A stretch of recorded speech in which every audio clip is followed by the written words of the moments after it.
warahmatullahi wabarakatuh. Selamat malam teman-teman sekalian. Jadi pada malam yang dingin ini, Teater Kampus Unhas ingin mempersembahkan malam puisi dalam rangka memperingati Hari Puisi Sedunia tanggal 21 Maret 2022. Malam puisi kali ini merupakan malam puisi yang kedua yang dipersembahkan oleh Teater Kampus Unhas. Nah, pada malam ini Teater Kampus Unhas mengangkat tema kekerasan seksual dan pandemi, karena kami melihat selama masa pandemi terjadi peningkatan kasus kekerasan seksual terhadap perempuan. Sebelum malam puisi kali ini kita mulai, saya meminta teman-teman sekalian, kesediaan teman-teman untuk menundukkan kepala sejenak. Mari kita bersama-sama mendoakan para penyair-penyair yang sudah terlebih dahulu dipanggil oleh Yang Maha Kuasa. Berdoa dipersilakan.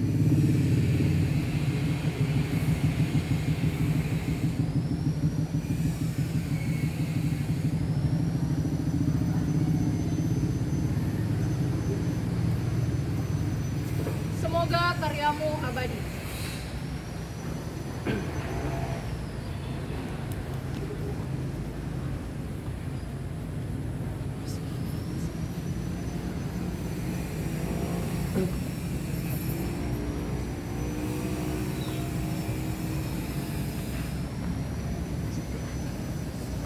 Baik, Assalamualaikum warahmatullahi wabarakatuh. Waalaikumsalam warahmatullahi wabarakatuh.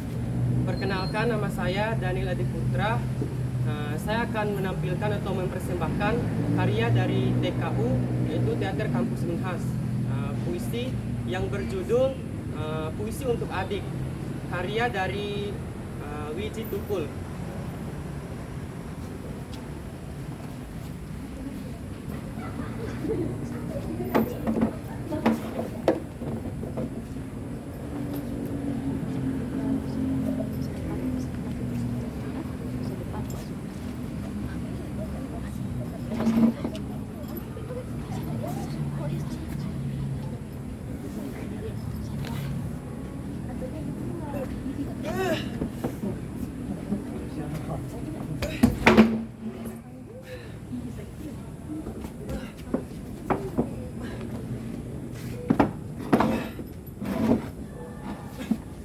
Apakah nasib kita akan terus seperti sepeda rongsokan karatan itu?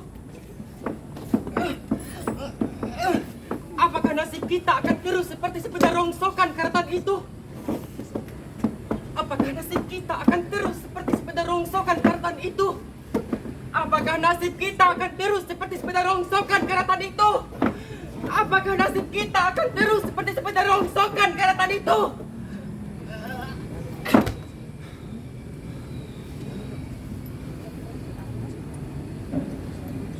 Oh, tidak. Tidak, Dik.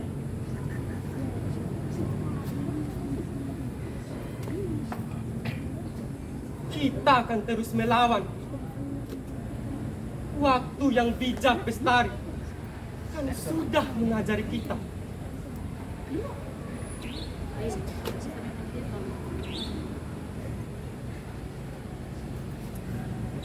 Bagaimana menghadapi derita? Kitalah yang akan memberi senyum kepada masa depan. Guru, Gerakan! Bunuh!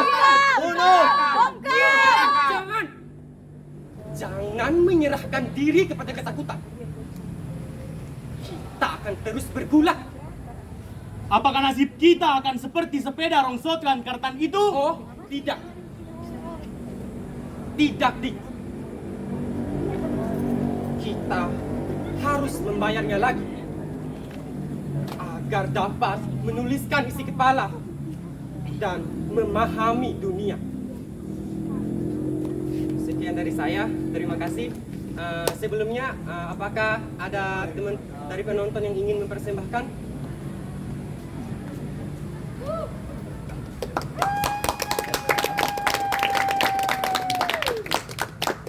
jika tidak ada, saya cukup sekian. Terima kasih banyak. Wassalamualaikum warahmatullahi wabarakatuh. Waalaikumsalam warahmatullahi wabarakatuh.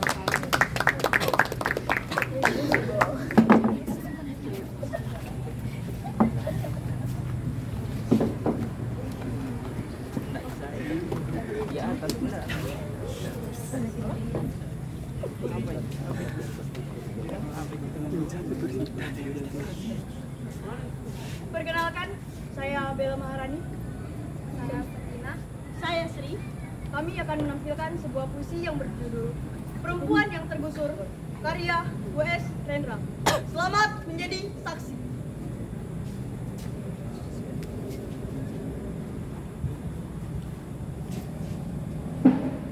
Hujan lebat turun di hulu subuh, sertai angin gemuruh yang menerbangkan mimpi yang lalu tersangkut ranting pohon. Aku terjaga dan termangu menatap rak buku-buku. Dengar hujan menghajar dinding rumah kayuku. Tiba-tiba pikiran ganti mimpi dan lalu terbayanglah wajahmu. Wahai perempuan yang tergusur tanpa pilihan. Ibumu mati ketika kamu bayi dan kamu tak pernah tahu siapa ayahmu. Kamu diasuh nenekmu yang miskin di desa. Umur 16, kamu dibawa ke kota oleh supir taksi yang menyanyimu karena suka berjudi. Ia menambah penghasilan sebagai germo. Ia paksa kamu jadi primadona pelacurnya. Bila kamu ragu dan buruk, lalu kurang setoran kamu berikan, ia memukul kamu babak belur. Tapi kemudian ia mati ditembak tentara ketika ikut demonstrasi politik sebagai demonstran bayaran. Sebagai janda yang pelacur, kamu tinggal di gubuk bumi kali di batas kota. Gubernur dan para anggota DPRD menggolongkanmu sebagai tikus got yang mengganggu peradaban. Di dalam hukum positif, tempatmu tidak ada, jadi kamu digusur. Di dalam hujan lebat pagi ini, apakah kamu lagi berjalan tanpa tujuan? Sambil membeluk kantong plastik yang berisi sisa hartamu? Ataukah berteduh di bawah jembatan? Impian dan usaha bagai kata rias yang luntur oleh hujan mengotori wajahmu. Kamu tidak merdeka. Kamu adalah korban seluruh keadaan. Keadilan terletak di seberang highway yang berbahaya yang tak mungkin kamu seberangi.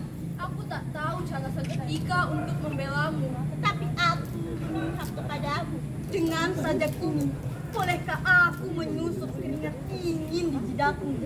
Oh cendawan peradaban, oh teka-teki keadilan. Waktu berjalan satu arah saja, tapi ia bukan garis lurus.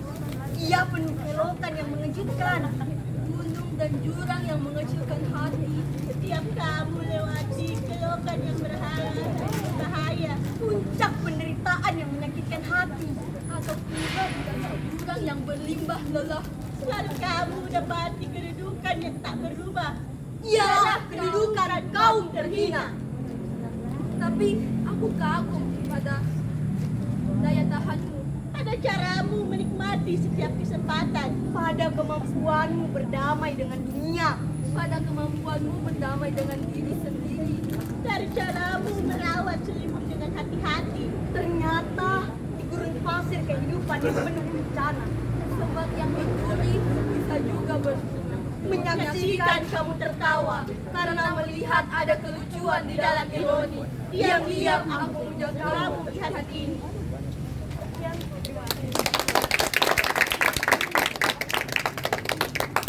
Mungkin dari penonton sekalian ada yang ingin menampilkan puisinya atau penampilan lain? Ayo. Siap.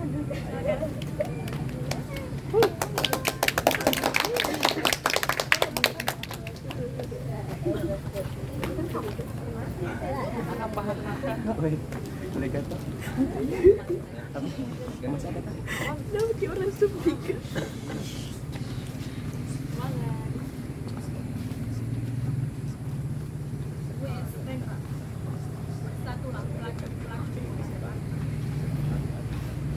Pelacur-pelacur kota Jakarta dari kelas tinggi dan kelas rendah telah diganyang, telah haru biru.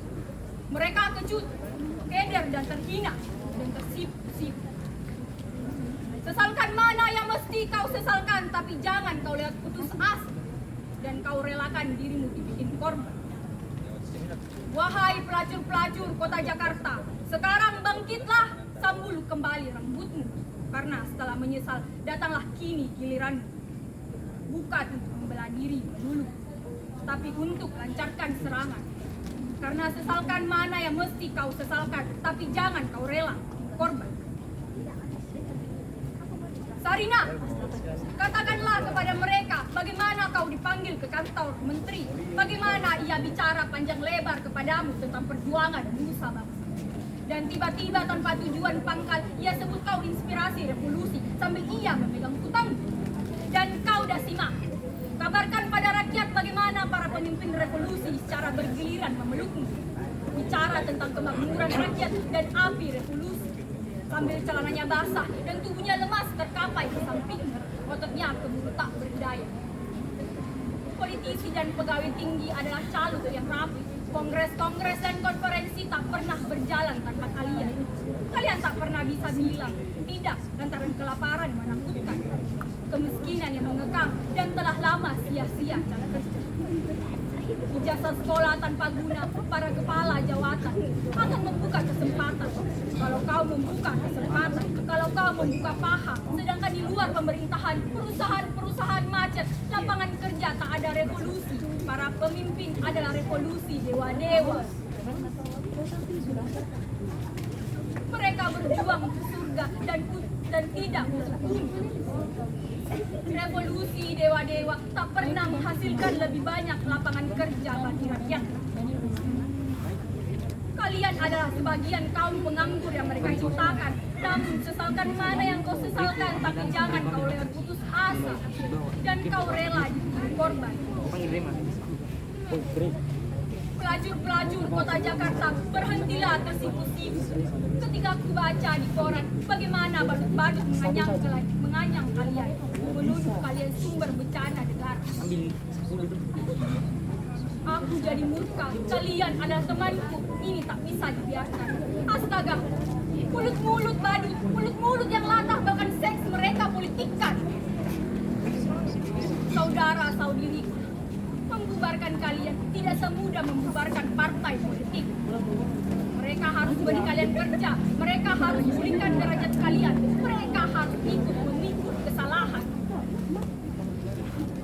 Saudara-saudiriku, bersatulah, ambillah galah, kibarkan utang-utangmu di ujungnya, araklah keliling kota sebagai panji yang telah mereka nodai. Ini giliranmu menuntut. Katakanlah kepada mereka menganjurkan, menganyang pelacur tanpa menganjurkan. Mengawini para bekas pelacur adalah omong kosong. Pelacur-pelacur kota Jakarta, saudari-saudariku, jangan melulu keder pada lelaki dengan mudah. Kalian bisa telanjangi kaum palsu, kaitkan tarifmu 2 kali dan mereka akan kelabakan. Mogoklah 1 bulan dan mereka akan puyeng. Lalu mereka akan bersinah dengan istri saudaranya.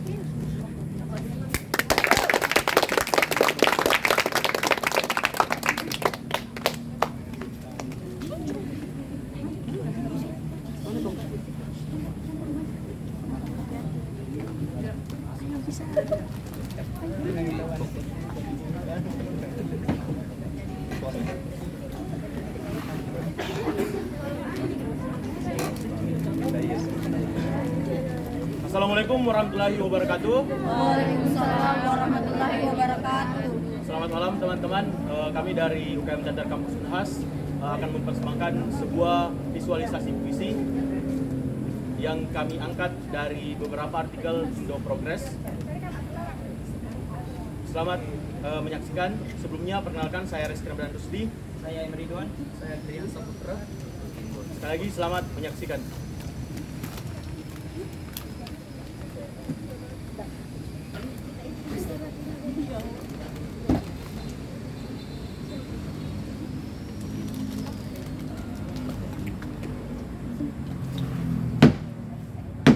Kemiskinan kebijakan beraroma sosialis nyatanya hanya ucapan manis sebagai alat yang tragis. benar-benar tragis. Kebijakan beraroma sosialis nyatanya hanya ucapan manis sebagai alat yang tragis. Benar-benar tragis. Mengurangi gerak dalam proses dan protes.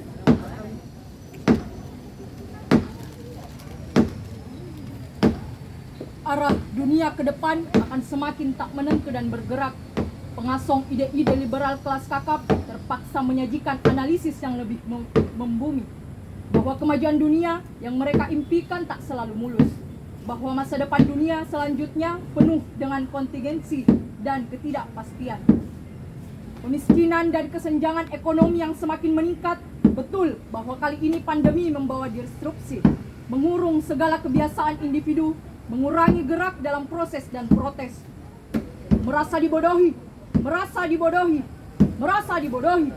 Kebijakan beraroma sosialis nyatanya hanya ucapan manis sebagai alat yang tragis. Berbagai tekanan struktural pemegang kekuasaan benar-benar tragis. Kawin silang para penguasa semakin memperpanjang tatanan kesengsaraan. Kesengsaraan atas ketidakpastian selama ini. Kanan, kiri, tengah. Yang mendambakan politik semudah menekan tombol piranti elektronik. Membawa kita dalam pembatas hak. Kritik-kritik dan simpatik terhadap eksperimen sosial dan progresif kesehatan dan ekonomi malah dibungkam, bahkan ditikam. Mari kita saksikan pertama, inkompetensi pemerintah dan keabaian para elit yang tidak pernah benar-benar peduli dengan sengsara ini. Apa yang membuat pilu dan membangkitkan amarah dari semua ini? Fakta keras bahwa katastrofi ini bisa dihindari ketika kekuasaan tidak dimanfaatkan untuk memusnahkan rakyat secara perlahan. Kebijakan beraroma sosialis nyatanya hanya ucapan manis sebagai alat yang tragis.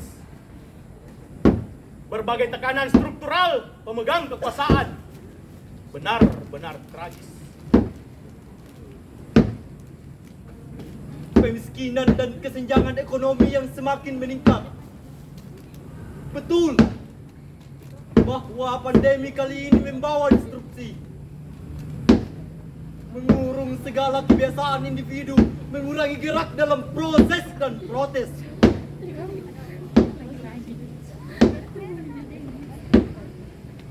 Kawin silang antar para penguasa semakin memperpanjang tatanan kesengsaraan. Kesengsaraan akan ketidakpastian selama ini. Golongan birokrat, kanan, kiri, tengah.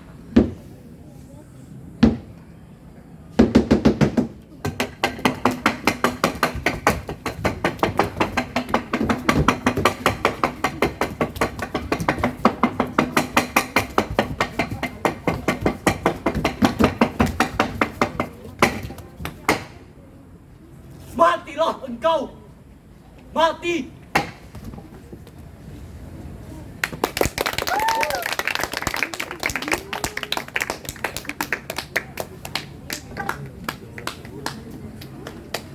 Baik teman-teman, itulah tadi visualisasi puisi yang kami bawakan. Apakah dari teman-teman sekalian ada yang ingin mempersembahkan sebuah puisi pada kesempatan kali ini? Kalau tidak ada, sekian dari kami. Wassalamualaikum warahmatullahi wabarakatuh. Waalaikumsalam warahmatullahi wabarakatuh.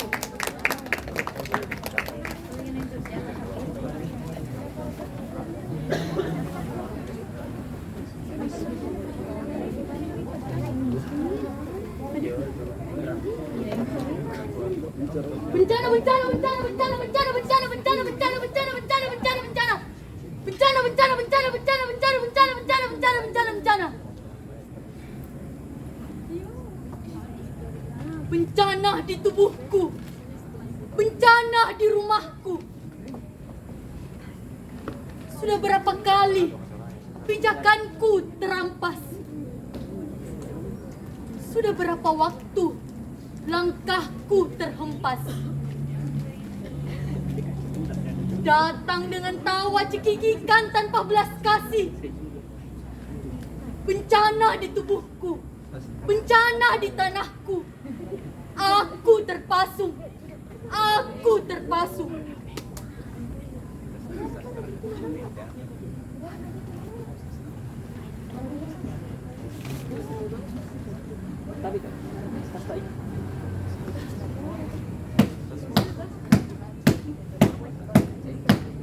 Derap-derap langkah kian berat.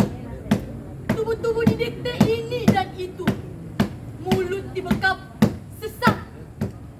Payudara selangkangan dijejak habis.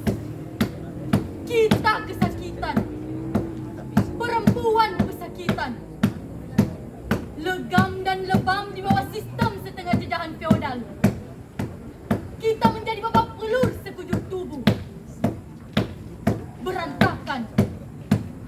Dihantam habis segala sistem omong kosong yang berat sebelah dan dibumbui penindasan. Namun, walau langit runtuh hari ini, kita akan terus berada di depan. Pasang badan, saling berpegangan. Melawan segala yang melemahkan kita. Melemahkan perempuan. Kehilangan demi kehilangan. Atas apa yang telah kita genggam harus dipeluk erat kembali. Sebab enggan seumur hidup ditindas patriarki. Perempuan bangkit melawan untuk membela diri.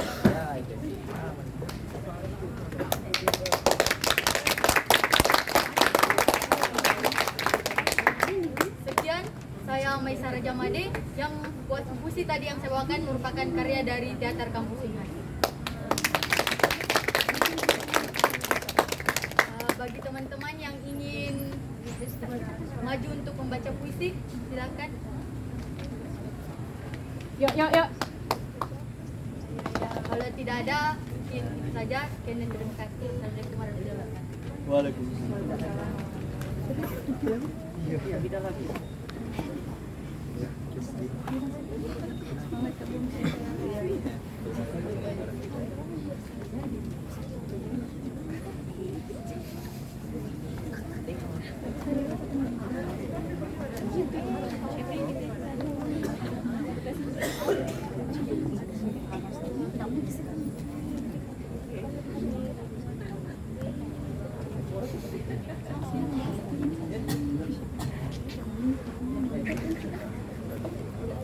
Ini mau kesini.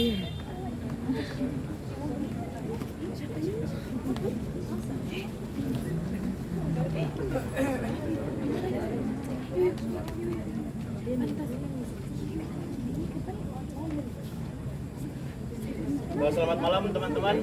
Kembali lagi perkenalkan saya Reski Ramadan Rusdi dan rekan saya. Maitna. Kami akan membawakan puisi berantai karya W.S. Rendra yang berjudul Haima.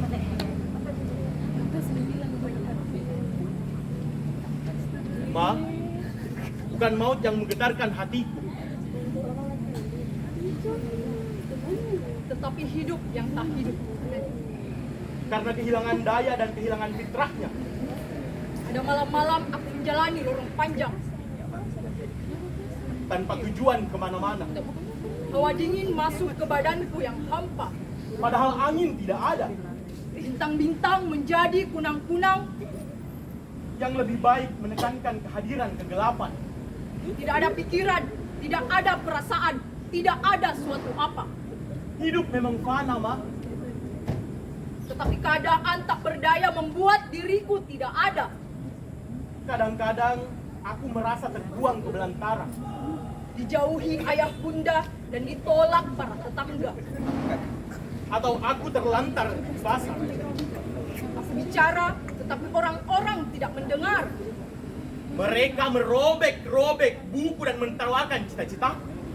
Aku marah, aku takut, aku gemetar. Namun gagal menyusun bahasa. Hidup memang fana, Ma. Itu gampang aku terima. Tetapi duduk memeluk lutut sendirian di savana, Membuat hidupku tak ada harganya. kadang-kadang aku merasa ditarik-tarik orang ke sana kemari.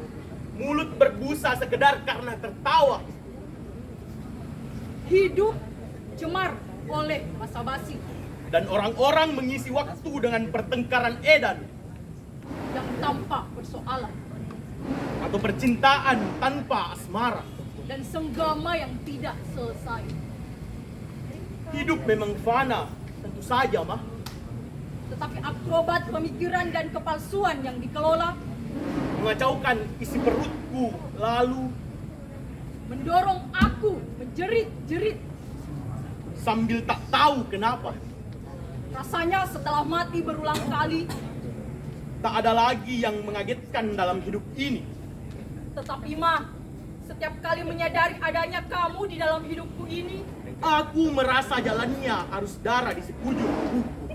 kelenjar-kelenjarku bekerja, Sukmamu bernyanyi, dunia hadir. cicak-cicak di tembok berbunyi, Tukang kebun kedengaran berbicara pada putranya. hidup menjadi nyata, fitrah kembali.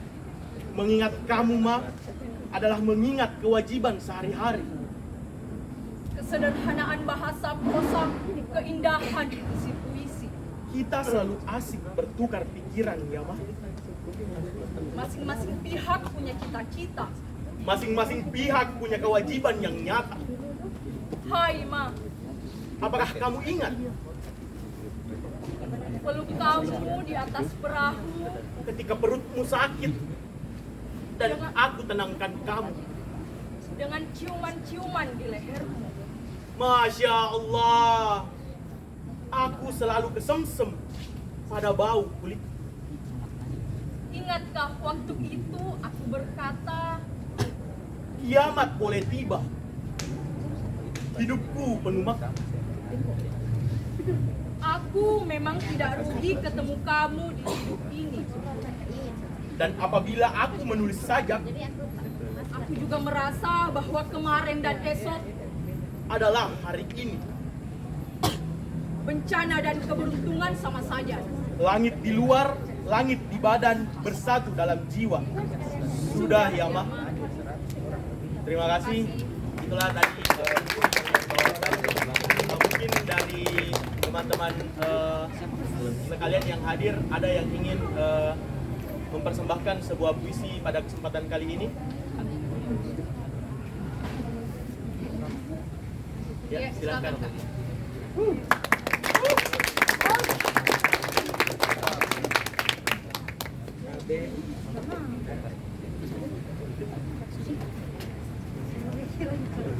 Assalamualaikum warahmatullahi wabarakatuh.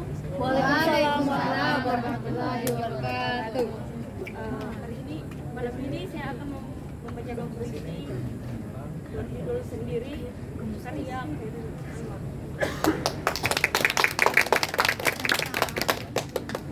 hidupnya tanpa sepi, tanpa hampa, malam apalagi ia memakai ngeri, dicekik kesunyian kamarnya.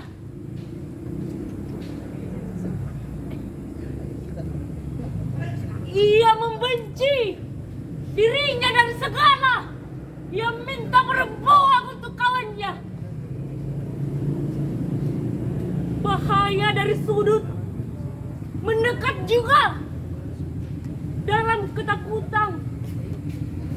Menanti ia menyebut satu nama. Terkejut dia menunduk. Siapa memanggil itu? Ah, lemah, lesu ia berseduh.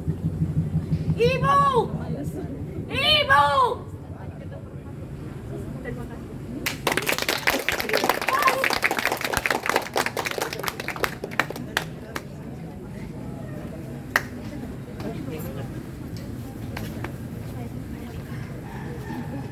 Assalamualaikum warahmatullahi wabarakatuh. Waalaikumsalam. Nama saya Putra. Jadi hari ini saya ingin membacakan puisi. Nama judulnya itu Kesendirian, karya Firman Maulana Siddiq. Tapi ada beberapa improvisasi dan sedikit konteks. Jadi puisi ini saya ingin tujukan karena tema kita adalah tema yang sangat-sangat sensitif, bahwa di balik sensitifan itu harus ada orang-orang yang peka dan mendengarkan, karena perasaan dari orang yang terkena itu harus dapat punya tempat ekspresi, maka kita harus ada terus di samping mereka.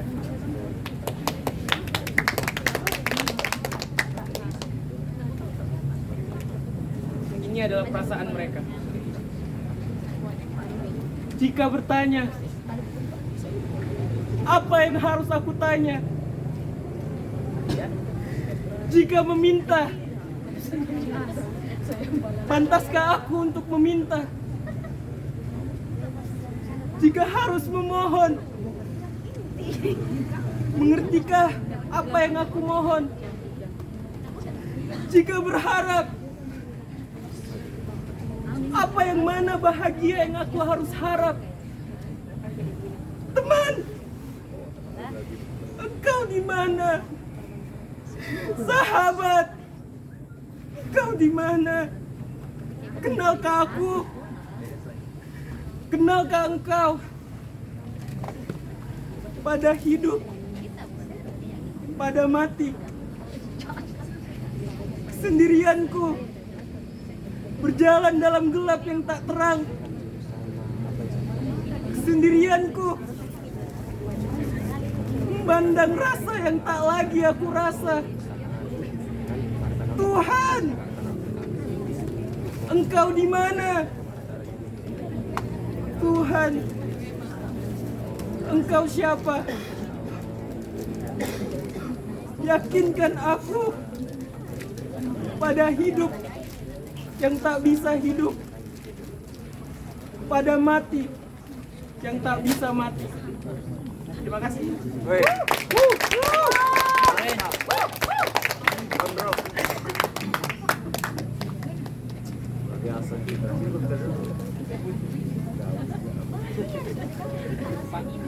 Untuk teman-teman sekalian, mungkin masih ada yang ingin membacakan puisi atau menampilkan sesuatu. Silakan, Kak.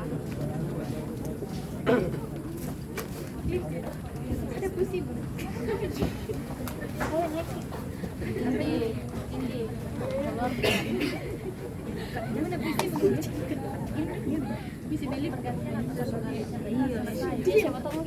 Jadi ini Kak, kalau memang kakak-kakak sekalian ingin membacakan puisi yang di luar dari tema, tidak masalah, boleh saja Kak.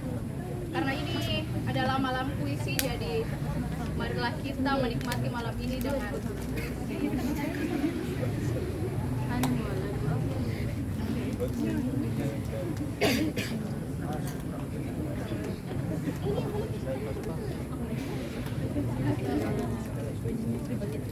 ada.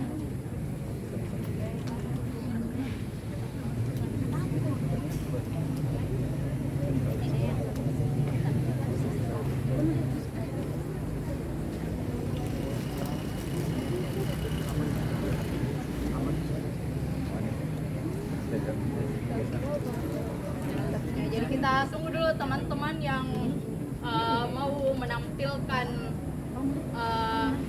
puisinya, mau menyampaikan suaranya. Karena apalah artinya kata kalau tidak disampaikan.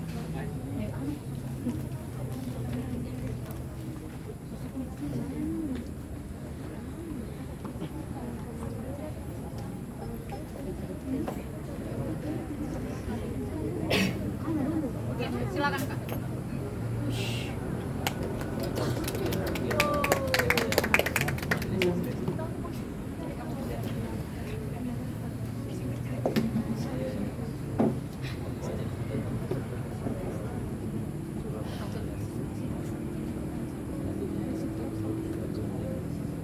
Joko Pinurbo dalam karyanya Anak Seorang Perempuan.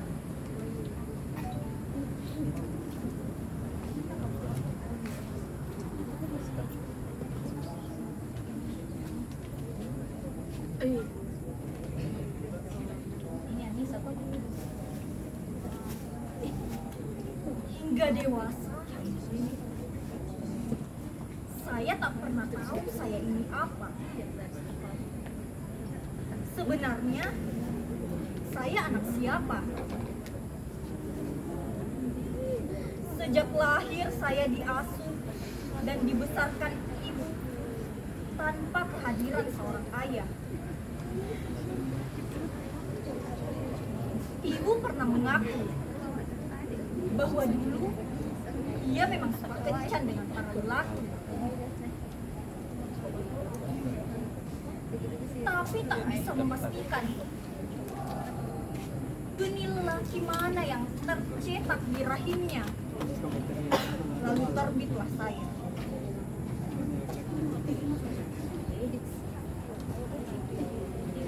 Ibu tak pernah menyebut dirinya perempuan jalang. Dan bagi anak seperti saya yang mengalami kelembutan cinta seorang ibu soal toh tidak penting-penting amat. Ketika seorang penyair iseng bertanya, apakah saya ini buah cinta sejati atau cinta birahi? Hasil hubungan terang atau hubungan gelap?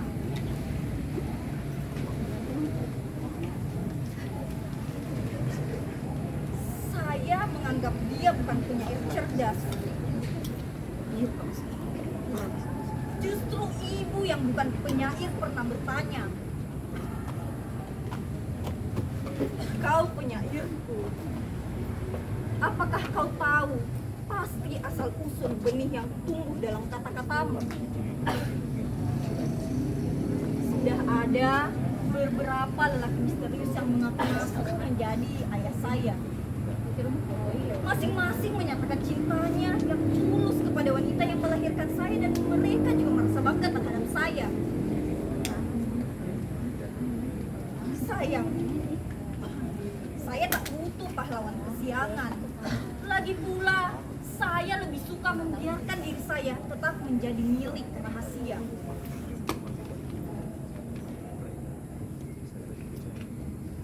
Kini ibu saya yang cerdas terbaring sakit. Tubuhnya makin hari makin lemah. Dalam sakitnya,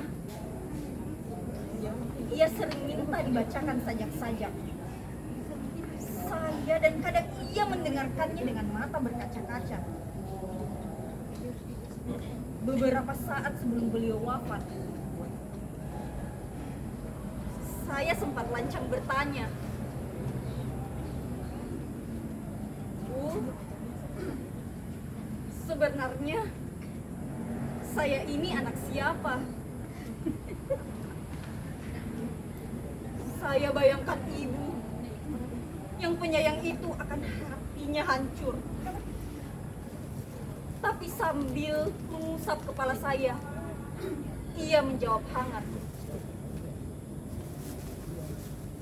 anak seorang perempuan. Joko Pinurbo 2002.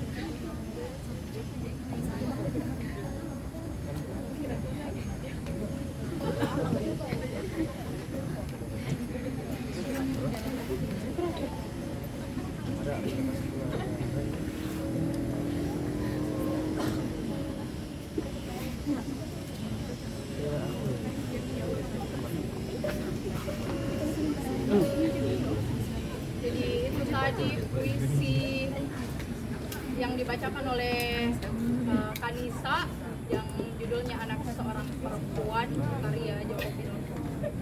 Nah, selanjutnya ada lagi persembahan dari teman kita yang sempat hadir pada malam ini. Kita panggil Kak Ocha. Kak.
Ini namanya perempuan hebat kok.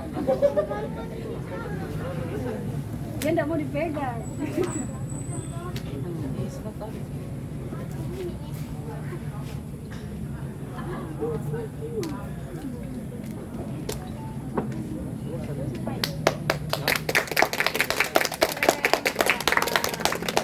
Assalamualaikum warahmatullahi wabarakatuh. Waalaikumsalam warahmatullahi wabarakatuh. Terima kasih banyak untuk UKM Teater Kampus Unhas karena sudah membuka wadah atau istilahnya kita di sini bisa menunjukkan ekspresi kita. Dan alhamdulillah karena malam ini adalah kita memperingati juga Hari Puisi Sedunia, jadi apa ya? Memang kayaknya cocok untuk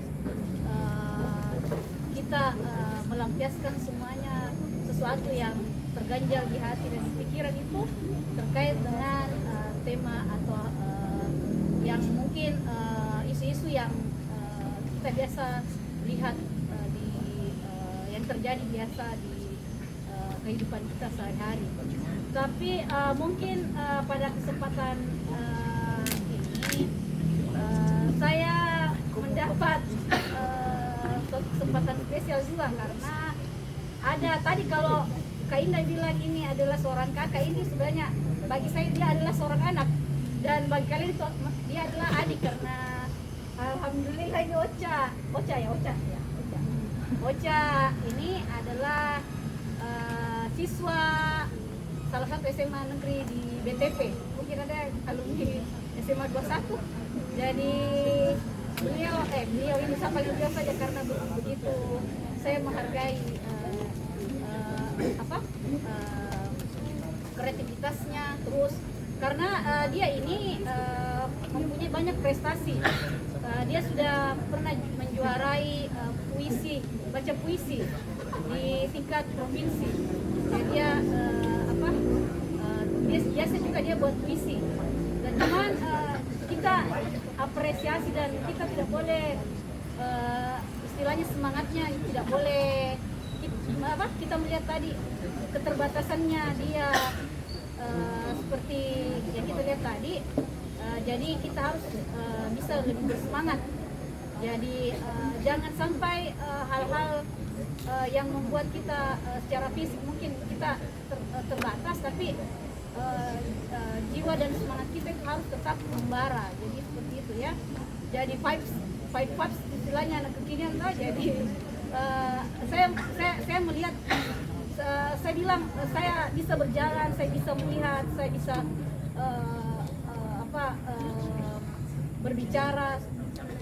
Saya biasa kita kadang kurang bersyukur, tapi ketika kita melihat kayak sosok Ocha gitu, kayaknya harus bisa lebih gitu ya.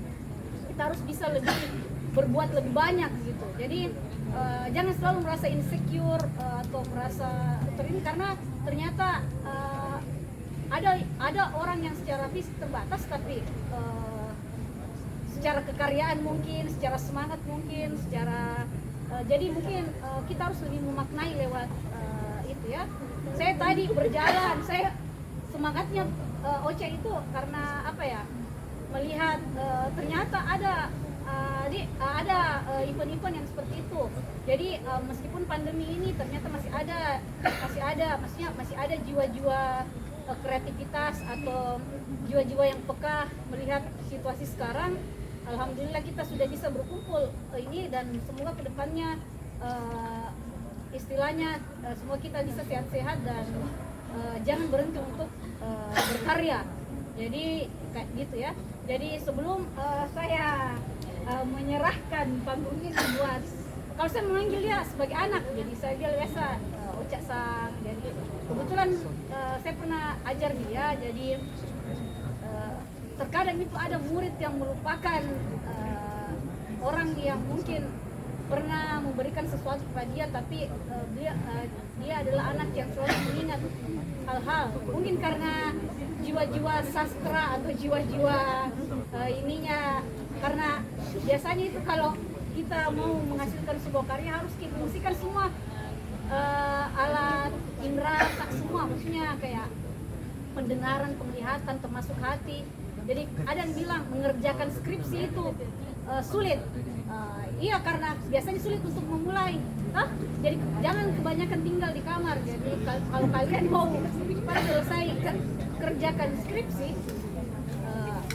coba kita semua pergi melihat misalnya anak-anak terjatuh itu sakit tidak? Jadi kayak apa ya? Kayak kita ini harus bisa merasai semua apa yang ada kita rasakan, kita dengar, kita lihat. Jangan tidak berbuat. Jadi berbuat saja. Nanti kalau misalnya berbuat itu salah, berarti ada penilaian benar atau salah, toh? Jadi kayak gitu. Jadi tidak bisa kita bilang, aduh, tidak bisa selesaikan nih apa? Bagaimana caranya orang kalau misalnya kita belum bisa berbuat atau melakukan sesuatu kayak gitu. Dan kebetulan saya lanjut karena saya biasa banyak berceramah, tanya juga ada TKU. Jadi mungkin ini adalah karya originalitas dari sosok anak yang mungkin kita bisa lihat semangatnya tinggi, motivasinya juga tinggi. Jadi ini originalitas karyanya dia. Jadi kita ada dua karya ada dua karya dibuat 2 hari lalu. Dia baru buat 2 hari lalu, belum mulai karya-karya yang lain-lain. Jadi dia menciptakan ini, dia lihat postingan saya, dia lihat postingan saya cuma mau motivasi dia, dan akhirnya dia mau tampil, ingin tampil, dan dia bermodalkan untuk karena dia bilang lama tidak seperti ini karena pandemi, di sekolah juga jarang ada ikut-ikutan, jadi dia rindu dengan suasana-suasana yang seperti ini. Jadi alhamdulillah dia bisa sebelum lintas di malam ini 2 hari lalu dia sudah buat. Dia berhasil ternyata. Saya juga tidak menyangka, sekira dia mau baca karyanya orang. Ternyata dia menciptakan 2 puisi untuk malam ini ya. Jadi mungkin Ananda Rosa biasanya sepanggil Ocha. Jadi mungkin saya serahkan sepenuhnya malam ini buat anak. Ya, oke. Biar nggak pakai mic ya, mungkin suaranya bisa. Oke, dozo. Assalamualaikum warahmatullahi wabarakatuh. Waalaikumsalam warahmatullahi wabarakatuh. Baiklah kakak-kakak, saya akan bacakan satu puisi yang berjudul Kami Berbeda. Aku adalah seorang putri yang baru menginjak usia remaja. Ku coba jalani hari-hariku penuh dengan semangat. Walau kadang aku merasa disisi dan tersisihkan. Tuhan, kenapa kami berbeda? Apa ini tanda kasih-Mu pada kami, kaum disabilitas? Tak bermaksud mengeluh. Kami syukuri anugerah-Mu. Walau kami tahu kami berbeda. Kami berbeda. Mata kami tak mampu menatap indahnya dunia. Telinga kami tak mampu mendengar merdunya nada. Lirik kami tak mampu menyerukan nama-Mu. Langkah kami tak mampu goyahkan dunia. Tapi kami tahu rencana-Mu lebih sempurna. Kekurangan kami adalah kelebihannya. Kami tidaklah berbeda. Kita semua memang bernafas di bawah langit yang sama. Tapi kita berjalan di takdir yang berbeda. Mohon rangkul kami. Beri kami ruang. Jangan bully kami. Agar kami bisa berprestasi. Keterbatasan ini tak akan membuat semangat kami hancur. Dan tak akan menghalangi langkah kami menggapai cita. Ya, dan terima kasih.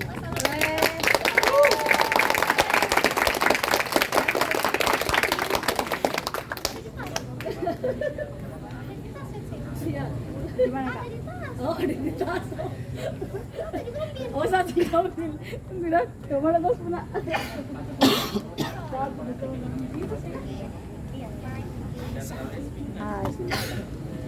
Bu Adi.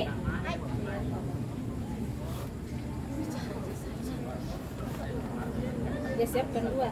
Dan kami kayak kain rak. Oh, jatuh di sana. Jangan, Adi. Hai, arigato.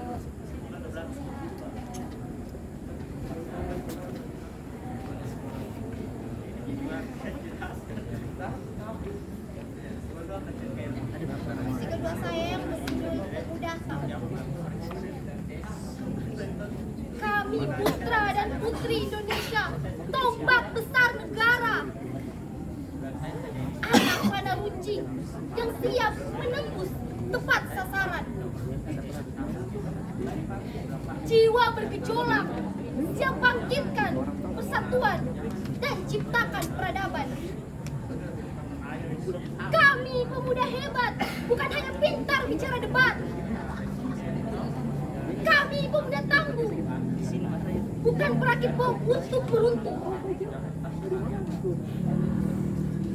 Kami pemuda cerdas, bukan hanya bertindak karena dibeli. Kami pemuda pemberani, bukan selalu bertindak karena dibeli. Bangun, bangunlah wahai para generasi penerus bangsa. Ini bukan waktunya untuk berleha-leha. Mari kita tepati janji-janji yang sudah kita ikrarkan dalam Sumpah Pemuda. Mari kita bersatu dan rapatkan barisan untuk menyongsong masa depan yang cerah. Agar cita-cita bangsa tidak hanya dalam lamunan. Mari kita jadikan perbedaan sebagai cambuk yang siap menuju Indonesia tangguh.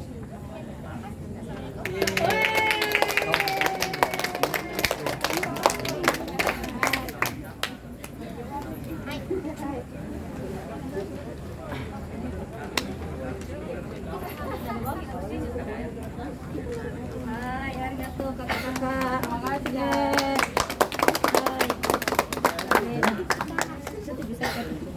Sampai. Oh iya. Iya. Ya, Pak.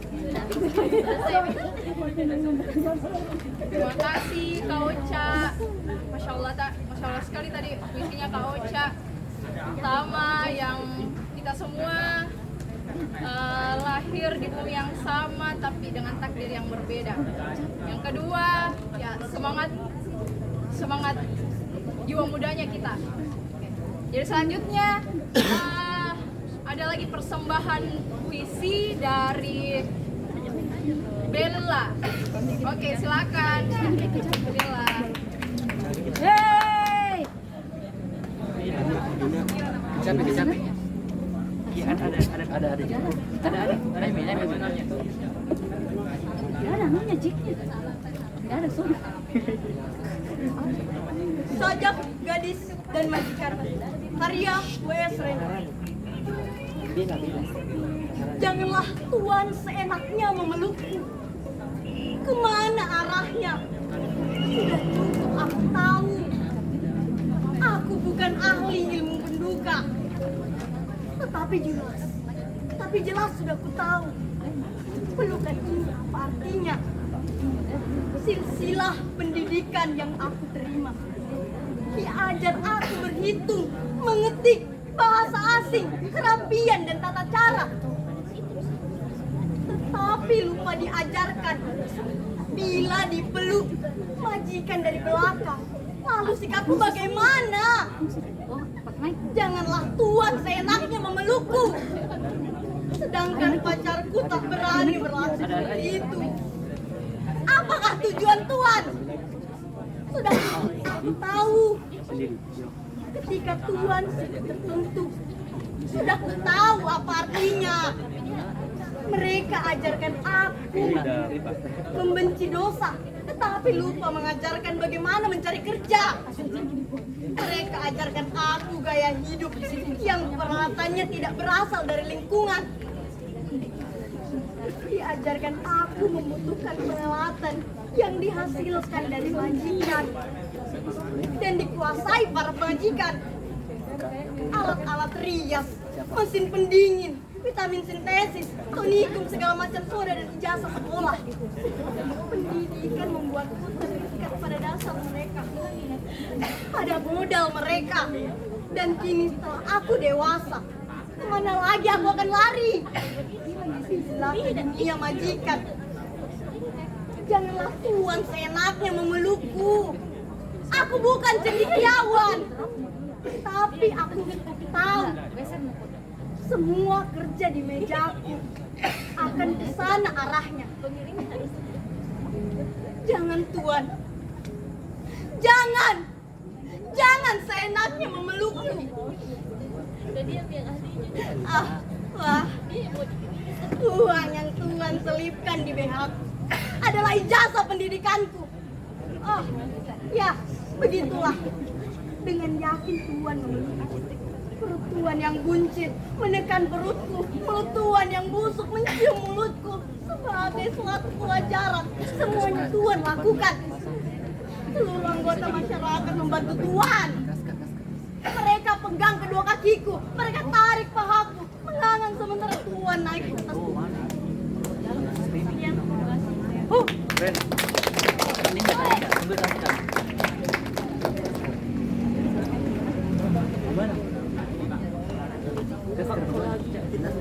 Kalinda.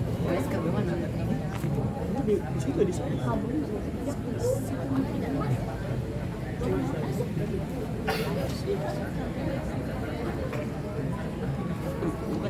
Oke, selanjutnya kita akan menikmati puisi lagi dari Kalinda.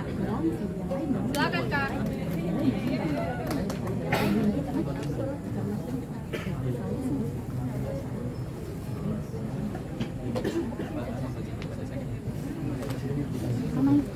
Nah.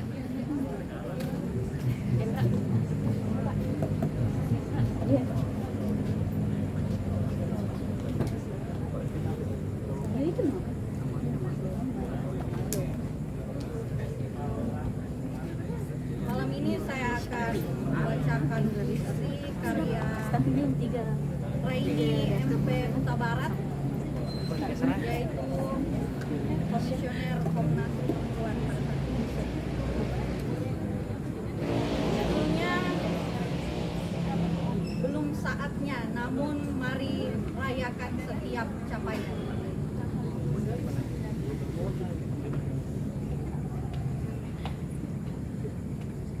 Memang belum saatnya berpesta ketika kemarin seorang bocah lelaki cerdas penuh harapan akan masa depan gemilang tewas di tangan pemerkosa ibunya. Justru ketika ia berbulat membela ibunya. Menyaksikan dengan mata kepala sendiri, ibu kita diperkosa adalah neraka dunia yang akan terus menghantui siapapun seumur hidupnya. Benar katamu. Belum waktunya berbincang tentang piala dan selendang seharum mawar ketika darah merah dan luka-luka jiwa dari masa lalu diabaikan dengan harga diri. Perempuan korban belum juga dipulihkan. Sementara uban di kepala dan keriput di kulit tak bisa berdusta tentang derita dan waktu yang lewat.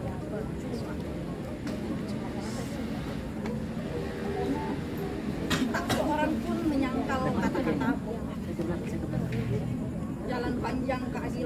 bagi perempuan-perempuan adat yang terusir dari tanah tempat keluarga dan kehidupan mereka bertumpu seakan berujung di jalan buntu di masa pandemi ini.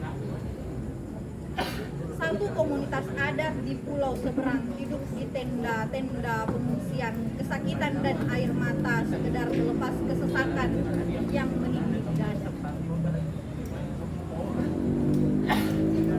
Kau berbicara tentang sebuah payung yang mampu mengenali suara-suara kesakitan, luka-luka jiwa dan air mata akibat kekerasan seksual yang kau, dia dan mereka alami. Ini sebuah payung yang telah kau tahu sudah dijahit bersama-sama.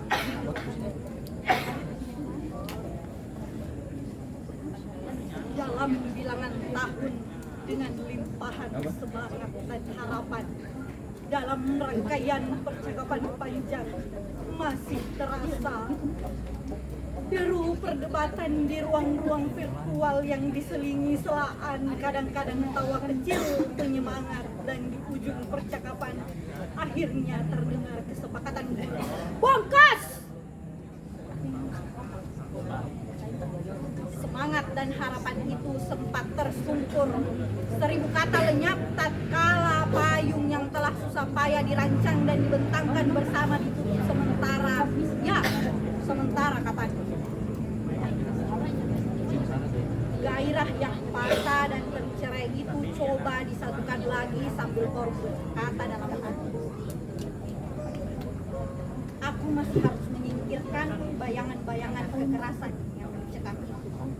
Seorang mengadu, di manakah hati nurani ketika seorang perempuan penyandang disabilitas menjadi korban kekerasan seksual dan saksi mata menolak memberi kesaksian hanya karena ia penyandang disabilitas? Jalan kekeluargaan ditempuh untuk menyelesaikan kejahatan membayar denda adat dengan sejumlah uang atau kawin paksa. Semua pihak mendukung jalan penyelesaian itu sebagai cara yang seadil-adilnya. Suara-suara bertanya itu semakin keras terdengar. Kapan kerja-kerja kami di lingkungan rumah tangga diakui sebagai pekerjaan mulia sebagaimana kerja-kerja yang kamu dan dia lakukan? Pekerjaan itulah nafkah sekaligus pengabdian. Hidup kami sendiri, keluarga dan majikan kami sebuah payung yang menjamin penghargaan atas kerja-kerja kami yang kerap dipandang sebagai derma majikan. Perlindungan atas diri kami yang kerap dianggap sebagai babu-babu adat. Kami bilang, langit masih mendung. Tangisan para pekerja di kamar-kamar kosnya terus melolong. Tumpah ruah bagai air bah di jalan di berbagai kota di tanah air kita. Awan hitam masih berarak di cakrawala. Kadang-kadang kita letih sambil merawat harapan. Kadang-kadang kita bungkam sambil menyusun kata-kata. Kadang-kadang kita terpecah belah lalu menyatukan langkah. Kadang-kadang kita dapati pintu tertutup nampak terlihat jalan keluar. Terdengar ucapan para sesepuh setelah godok dalam kawah bersuara. Memang belum saatnya berpesta, belum waktunya meletakkan mawar merah dalam jambangan atas meja perjamuan itu. Namun rayakanlah capaian-capaian kecil sebagai kemenangan hati nurani. Kau sadar akan kalah dalam perjuangan bersama yang seakan buntu? Bak Sisyphus yang menolong batu besar ke puncak gunung berhenti berjuang bukan hanya merupakan kekalahan itu sendiri, melainkan juga sebuah kesalahan besar. Jadi tetaplah derapkan langkah dan satukan barisan, sebab untuk itu kita ada. Hidup perempuan Indonesia!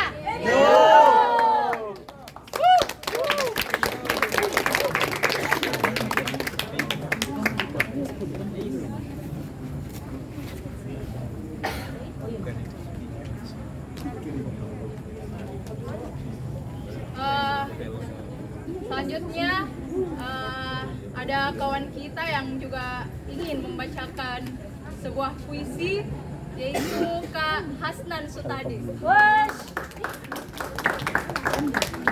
Ya Kak, silakan.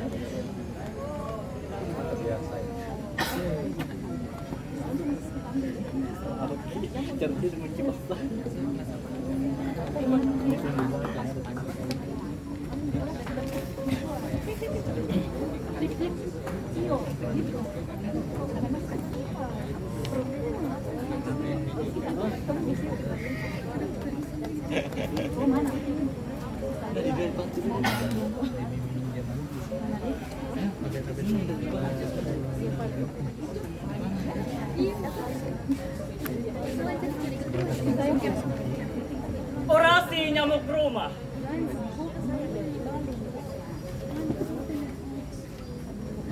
Selamat malam kawan. Tentu pergerakan hari ini adalah amanah dari Yang Kuasa.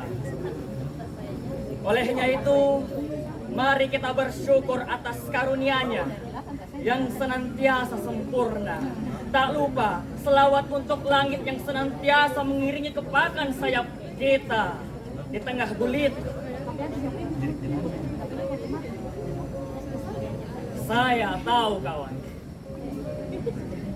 banyak di antara saudara-saudara kita dan buyut-buyut kita telah gugur di medan perang.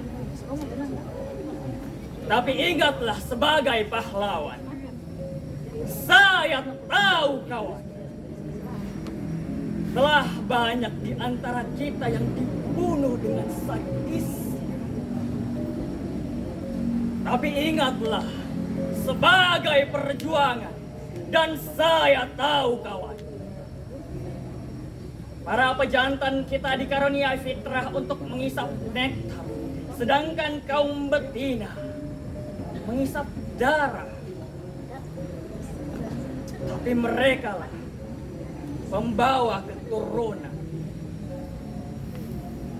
Selama masih ada di sudut-sudut rumah ini yang tidak beres, di situ kita berkembang biak. Di baju-baju yang tak lagi dicuci, di baju-baju yang berceceran, di selokan-selokan yang tak punya aturan. Pokoknya, semua yang tidak beres, kita masifkan pergerakan.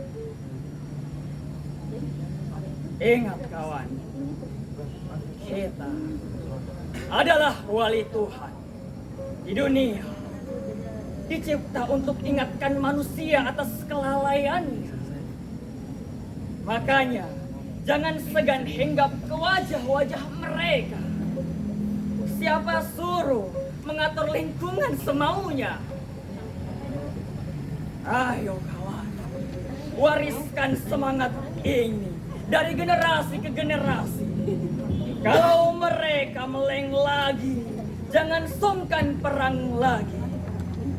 Tuhan pasti berbalas budi. Sekarang, mari sama-sama kita angkat tangan kiri kita. Sumpah nyamuk rumah. Kita nyamuk rumah berbangsa satu, berbangsa perjuangan. Kita nyamuk rumah bertanah air satu, tanah air cinta lingkungan. Kita nyamuk rumah bermulut satu, mulut-mulut peringatan. Hidup nyamuk! Nyamuk!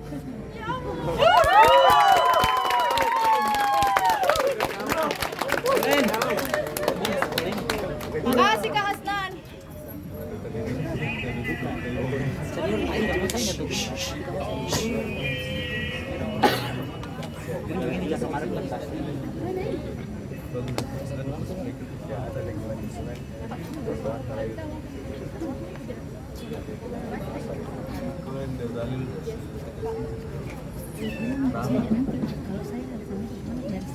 Selamat malam teman-teman.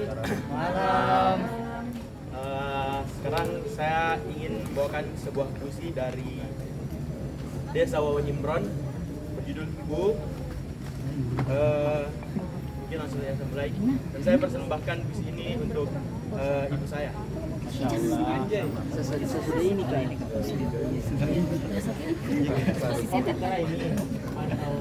D. Sawawi Imron dalam karyanya Ibu.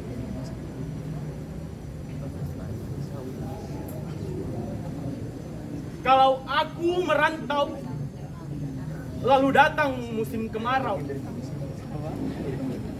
sumur-sumur kering, daunan pun gugur bersama ranting. Hanya air matamu,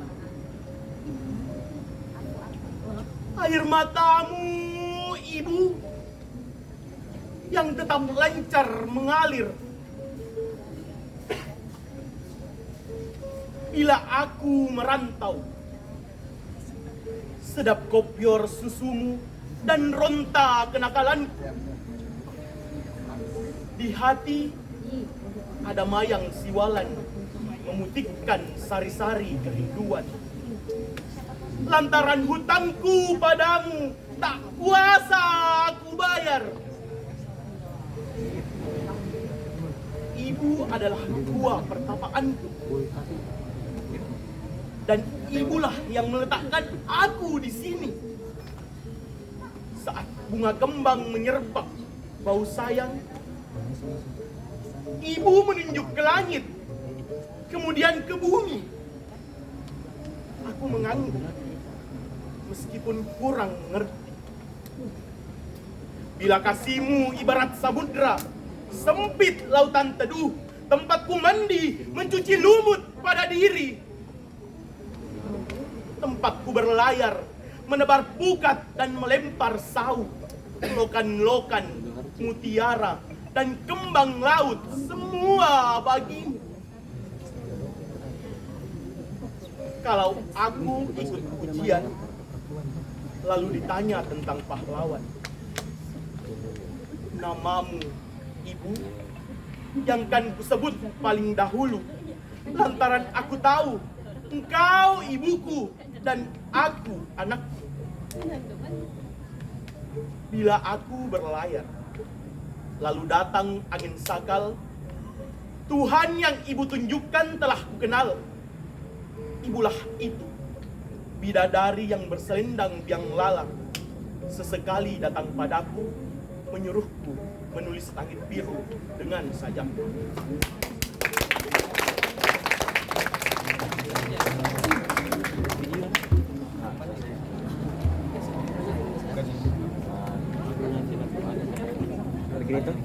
Jelas jadi jelas jelas.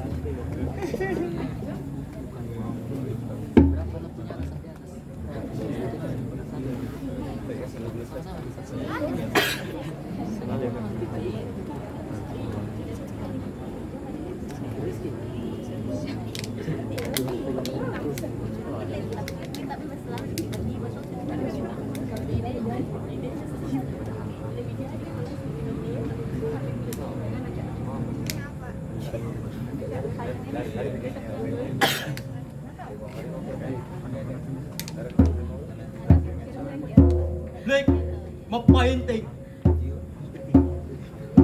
dalam karyanya Mangkasarakku.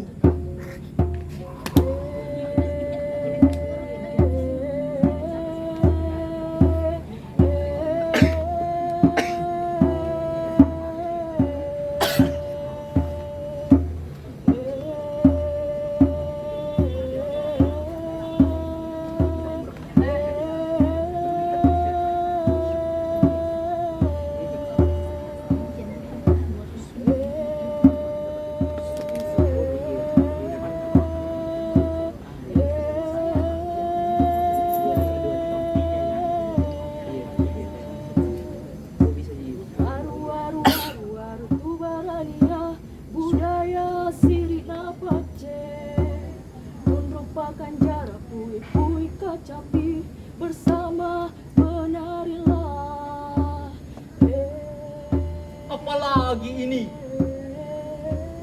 Mengapa Sindrilit Tuan Tasalamaka diganti dengan alunan rock and roll? Mengapa Gandrang Bulo diubah menjadi Tabuhan Ibanez? Mengapa Aru Tubarania berubah kata Sundala, Kogong Tampilo yang menyedihkan? Lalu, mengapa baju bodoh Bugis Makassar dipermak hingga pusar dan belahan dadanya nampak dengan jelas? Lalu adakah sosok Imam Lombasi dan Matawa? Adakah sosok Ilo Moriantang? Adakah figur Karaim Patinggal Loak? Lalu di manakah kan kutemui Mangkasarakku yang dulu lagi?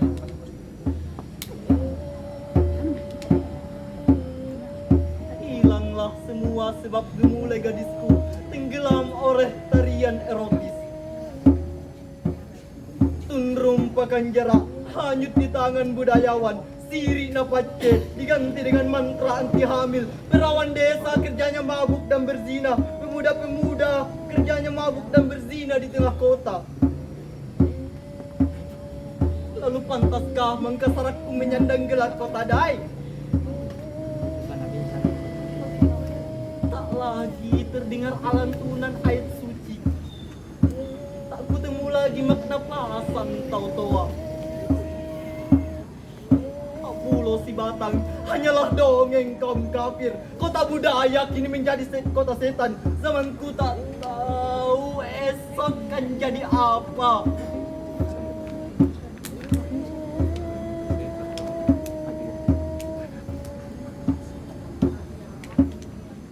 Oh, bangkitlah Tuan tak salah maka. Bangkitlah Tubarania. Bangkitlah Tupacea. Pae tengi sirinu di kampung Tangania ka sirina.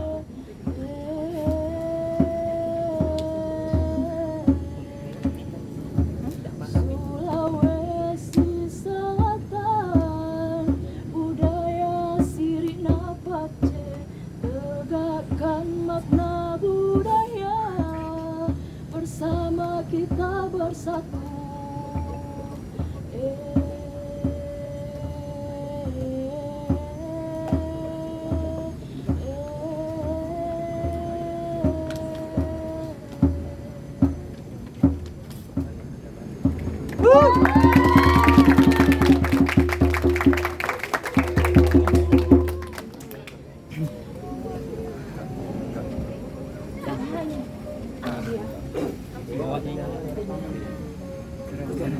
Oke, selanjutnya masih ada suguhan puisi dari 3 kakanda kita dari sastra.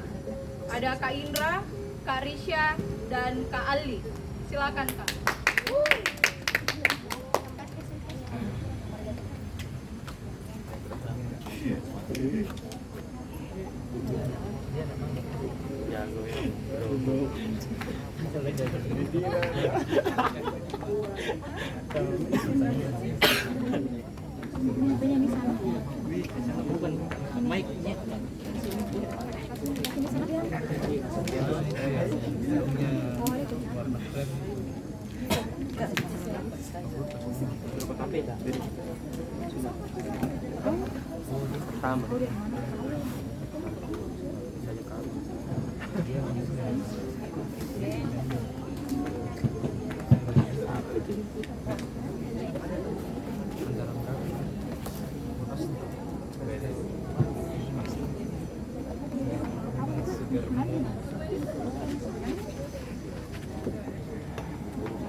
Masa melewati kali.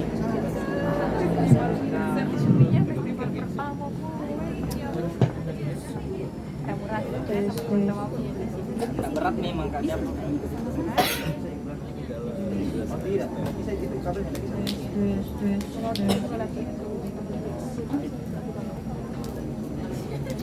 Berapa kali?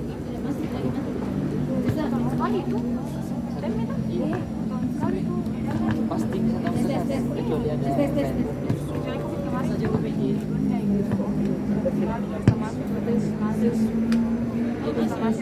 tahun ini bisa masuk. Tahun depan guys. Oh,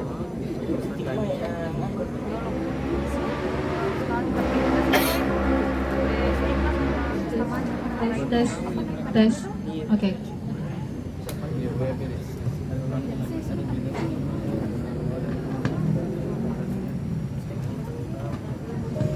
jadi setiap tahun Kecuali waktunya tahun ada itu yang tahun 2000 yang angkatannya ikut kau pas masuk Iya. kita ikut camping jika karena persiapan kita masih. iya baru kita kurang personil tuh Tapi tak. Ini. Iya, akhirnya kakak itu.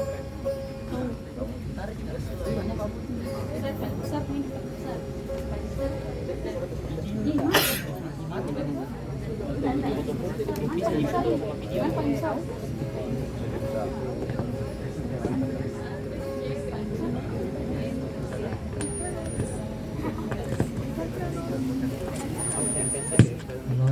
Tes.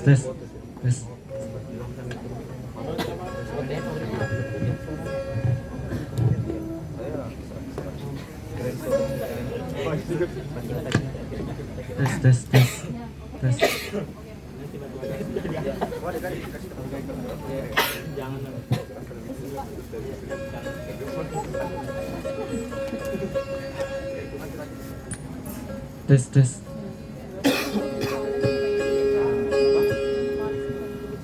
Ada kursi roda di situ berlempar. Ada kata-kata begitu baru.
Aku seorang perempuan dan darah korban-korban menjerit ke langit.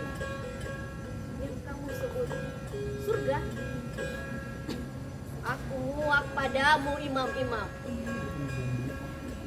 Tak pernah kamu menumpahkan darah, toh kamu berucap, inilah darahku yang ditumpahkan untuk keselamatan banyak orang. Minumlah. Begitulah sebagian pesan puitis dari syair panjang seorang biarawati.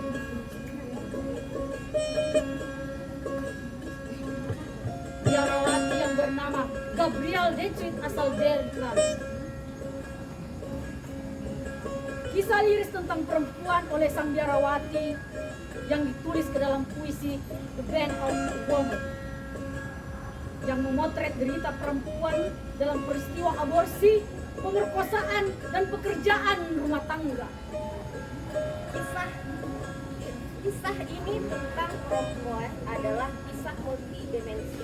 Tak beda dengan Gabriel, seorang ilmuwan sosial bernama Auster, mendaku bahwa panggung lelaki adalah derita perempuan. Auster menafsirkan bahkan panggung-panggung kuasa di negeri-negeri feodal cenderung memasang nilai-nilai yang tak kelihatan. Nilai-nilai ini kemudian menjadi penghalang utama dalam karir dan nasib perempuan. Secara metamorfosis, nilai-nilai penghalang ini digambarkan sebagai langit-langit kaca.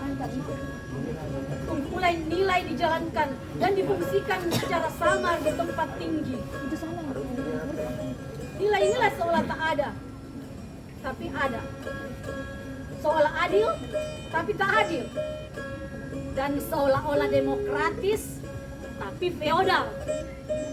Seolah-olah mengayomi, tapi menindas. Langit-langit kaca adalah arena yang didominasi oleh lelaki. Di arena ini sang pemimpin mengoperasikan kultur bapakisme, yaitu meyakinkan para pengikutnya atau bawahannya bahwa ia bukan sekedar pemimpin, tapi juga bapak. Sang bapak akan memanipulasi orang-orang di sekitarnya dan mengorientasikannya agar dapat membantu posisi puncak.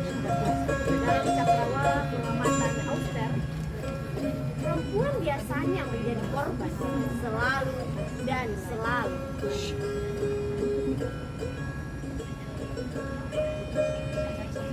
Langit-langit kaca sejatinya bukan metafor budaya. Misal pasti terasa tawar dan hambar di telinga orang-orang Indonesia.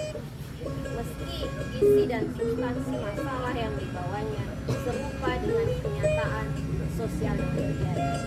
Tonton saja televisi nasional atau ya baca saja koran-koran nasional dan lokal. Di media-media seperti ini, isu perempuan menjadi bagian dari kebisingan korupsi politik. Kebisingan korupsi politik. Ya, kebisingan korupsi politik. Yaitu kebisingan paling mutakhir menyangkut siapa yang ada dimaksud dengan sang bunda putri.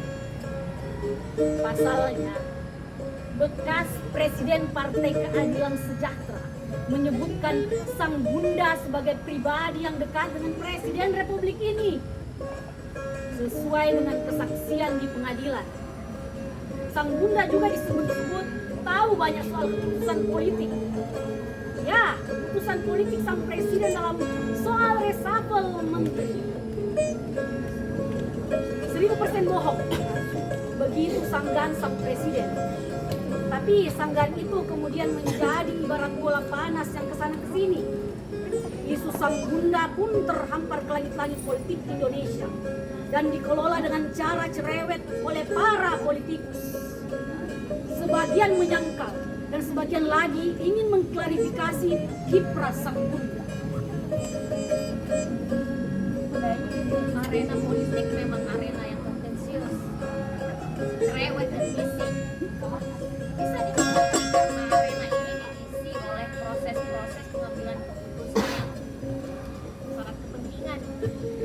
Bisa dimengerti mengapa yang cerewet dan bising lebih banyak politis. Jelas, yang sulit dimengerti adalah bahasa para politikus yang semakin hari semakin sarkastis dan semakin banal, semakin hari semakin kasar, dangkal.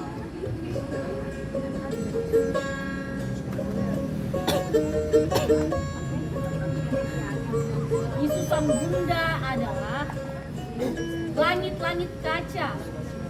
Langit-langit kaca yang tertobrak oleh perempuan. Bapakisme langit-langit kaca ini pening 7 keliling. Bapakisme di arena ini terwujud bukan main atas isu bunda. Sebagian politikus menyangkal sang bunda dan sebagian lagi ramai-ramai meyakini kiprahnya.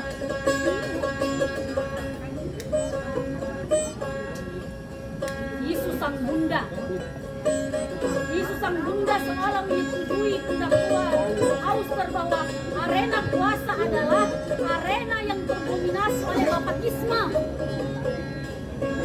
Jadi, kalau di situ ada sang bunda, pasti sang bunda adalah kekecualian. Anggap saja sang bunda adalah personifikasi dari politik bapakisme yang korup. Langit-langit kaca bukan langit sebagaimana yang dimaksudkan Gabriel. Sementara sang biarawati ini suara tentang kisah miris atas darah perempuan yang menjerit ke langit. Isu sang bunda di negeri ini secara samar berisi tentang kisah ironi. Ya, kuasa bapakisme dan feodalisme. Ironi adalah kepura-puraan, kabur dan samar. Kisah ironi adalah kisah yang samar, penuh dengan perilaku pura-pura. Anggap saja kisah sang bunda sebagai kisah yang membuka kepura-puraan. Kuasa bapakisme dan feodalisme tanpa jalan memburu-buru mengatakan bahwa negeri ini adalah negeri ironi. 29 Oktober 2013 dimuat di deklarasi Koran Tempo Makassar. Ya, terima kasih banyak. Dan seperti saya dosen yang kami anggap adalah maha guru yang kami banggakan di Fakultas Surabaya. Beliau adalah Bapak Alwi Rahman. Jadi karyanya ini kami petik dari buku kumpulan buku-buku literasi yang bukunya itu banyak di situ literasinya yang selalu diterbitkan oleh Koran Tempo Makassar. Kebetulan kami melihat di sini ada beliau mengkritik, beliau bukan hanya sekedar menulis tapi beliau akan melihat situasi politik, ekonomi, semua pokoknya keadaan sosial. Jadi kalau mau bertemu dengan beliau silakan ke IPB saja. Kami cuma anak-anak. Ya, wabillahi taufiq wal hidayah. Wassalamualaikum warahmatullahi wabarakatuh. Semangat, selamat dan puisi. Selamat dari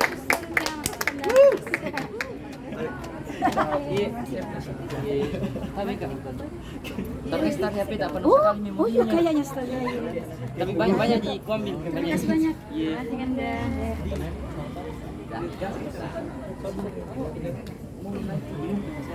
Jadi selain perempuan, yang sulit dimengerti juga adalah politikus. Oke. Semakin malam, semakin larut, semakin seru. Jadi ada lagi Kakanda yang ingin menyuguhkan sebuah puisi, yaitu Kak Nusya. Andalah.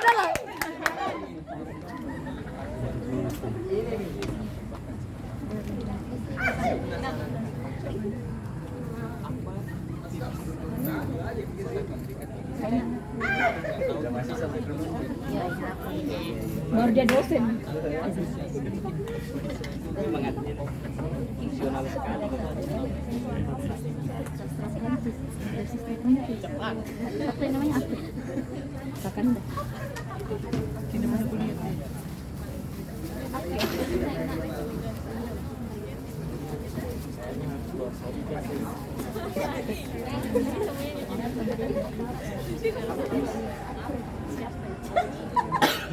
Oke, bismillahirrahmanirrahim. Assalamualaikum warahmatullahi wabarakatuh. Waalaikumsalam warahmatullahi wabarakatuh. Kali ini saya akan membacakan puisi terkait kelicikan sang koruptor karya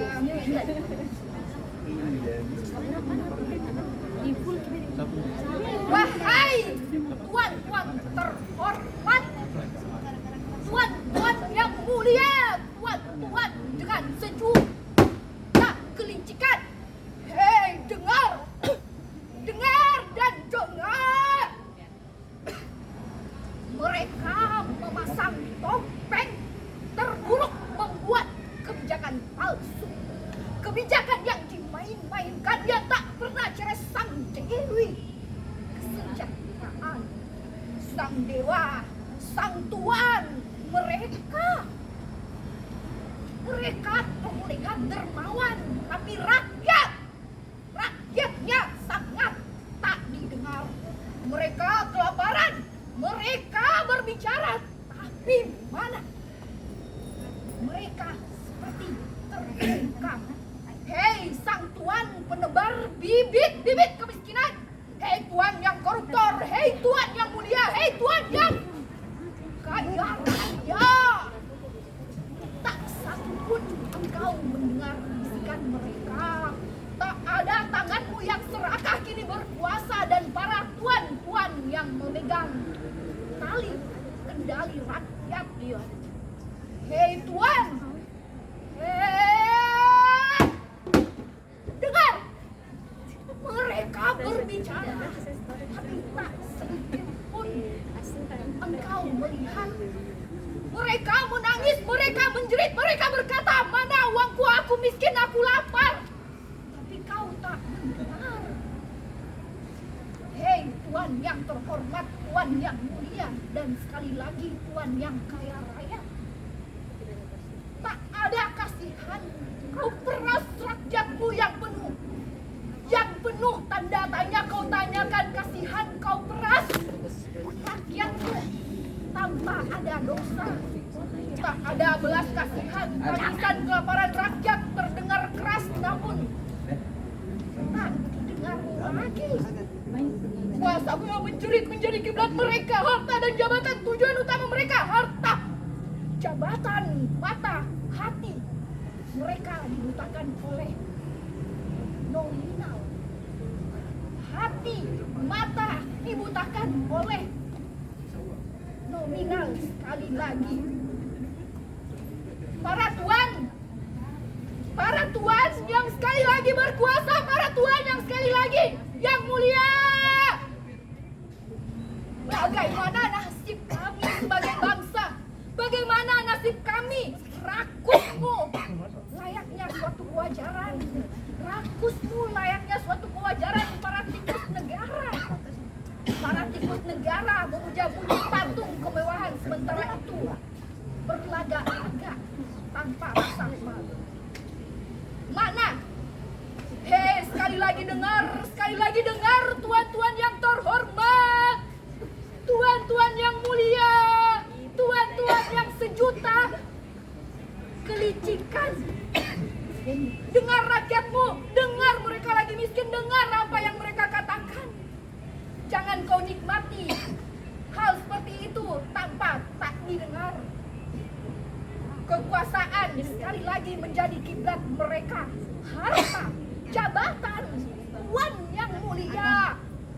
Sekali lagi engkau dibutakan oleh nominal. Ya, terima kasih. Assalamualaikum. Saudaraku deh.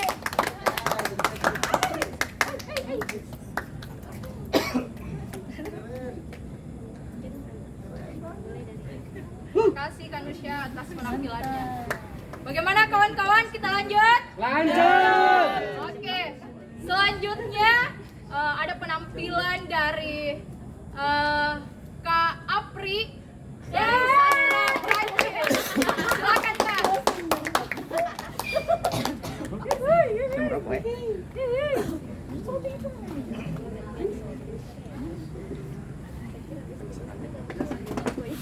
Oke, terima kasih teman-teman Teater Kampus Unhas. Hari ini saya mau bacakan puisi dari salah satu sastrawan favorit saya.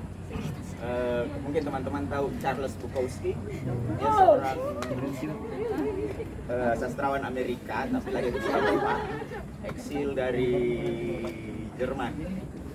Nah, aliran puisinya ini mungkin masih agak jarang kita explore karena kalau dalam genre sastra dia masuk ke dalam realisme yang lusuh atau bahasa Inggrisnya dirty realism.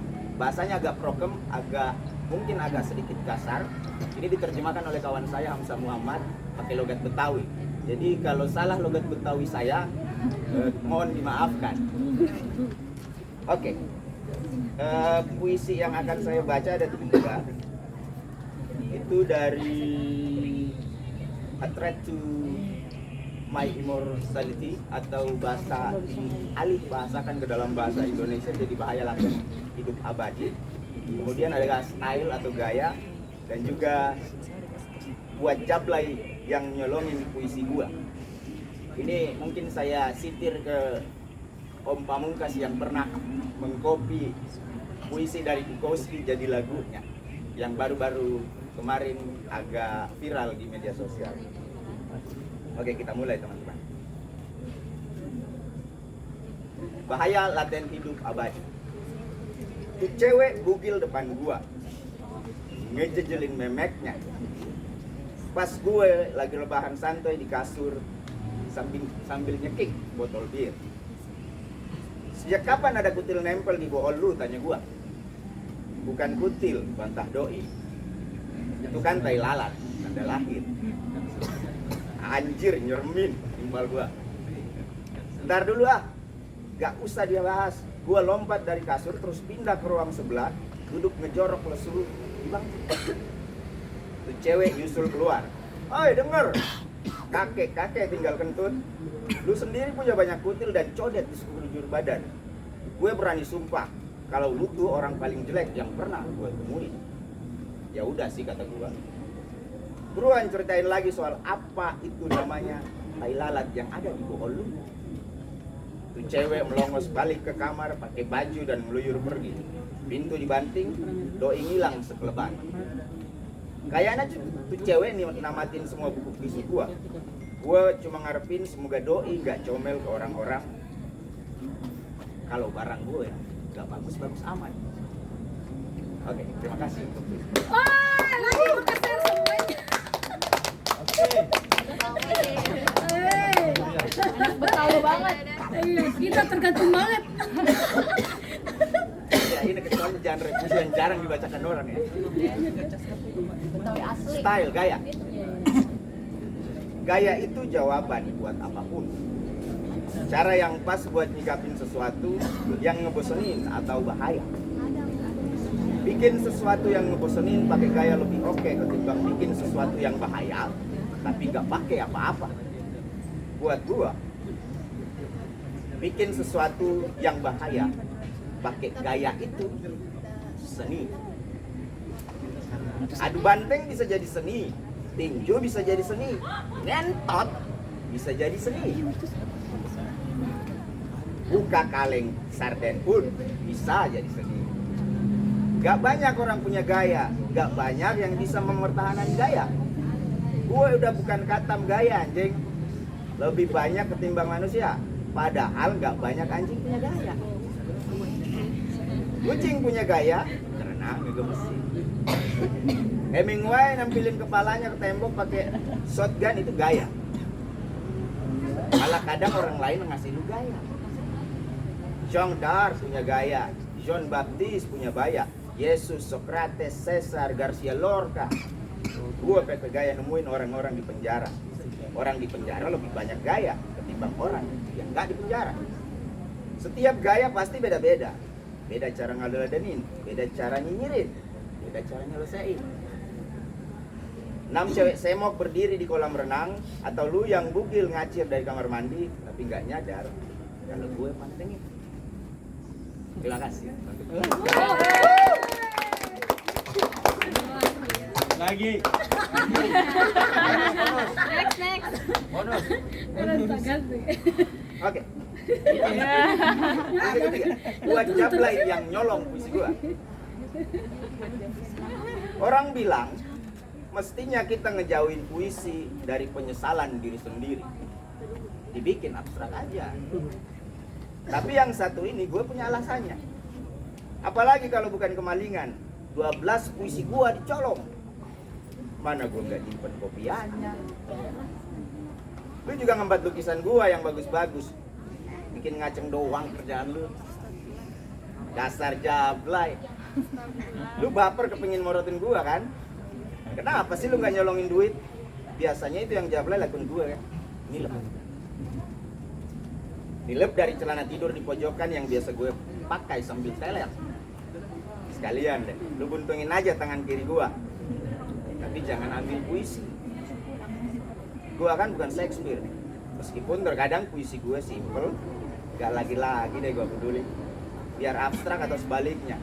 Kalau nggak soal duit, Jablay, palingan soal pemabok yang akhirnya sukses terkenal beneran. Lagian, Tuhan pernah sambil duduk menyelangin kaki berfirman, aku tahu telah kuciptakan banyak penyair yang puisinya gak puisi banget. Terima kasih. Oke, mungkin puisi terakhir yang agak tidak prokem dari puisi yang saya bikin sendiri, yang saya beri judul dengan nama ibu saya, untuk perempuan-perempuan, ibu, kawan-kawan perempuan yang selalu dipinggirkan, yang selalu katanya dan memang faktanya itu dinomor 2-kan di dalam realitas kita hari ini. Sari Kenanga 29 Agustus 2019. Ruth, itu nama ibu saya. Perempuan makhluk yang paling dalam. Kau tidak akan menemukan dasar pangkal. Di dalamnya perempuan begitu luas dan diam. Bahkan tidak pernah dangkal. Mengapa perempuan menangis? Karena kau meragukan kedalamannya. Mengira ia dangkal, melukai nuraninya. Apa yang membuat laki-laki berbeda dari perempuan? Yang dapat dilakukan laki-laki hanyalah berlari mengagungkan akal, namun dangkal pada nurani. Apa yang membuat perempuan begitu dalam, bahkan terlalu kuat? Sekali lagi, perempuan tidak pernah dangkal. Ia adalah makhluk yang paling dalam. Terima kasih.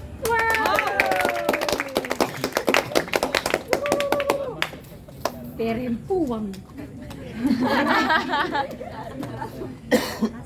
Makasih Kanda. Saya suka.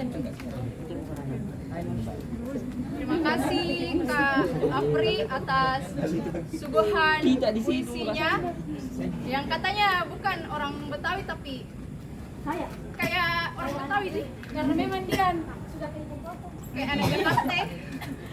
Oke, selanjutnya ada lagi suguhan puisi dari Kak Astrid. Kastrit ye. Surya ye. Iya, sama-sama. Sampur lagi.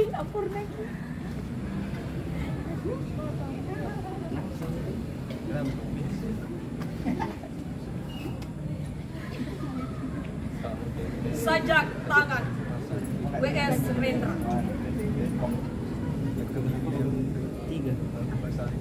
Inilah tangan seorang mahasiswa tingkat sarjana muda. Tanganku, astaga, tanganku menggapai yang terpegang andarak hostai berumbai. Aku bego. Tanganku lumpuh. Tanganku mengetuk pintu. Ada jawaban. Aku tendang pintu, pintu terbuka. Di balik pintu ada lagi pintu. Dan selalu ada tulisan jam yang berbicara. Yang singkat batasan.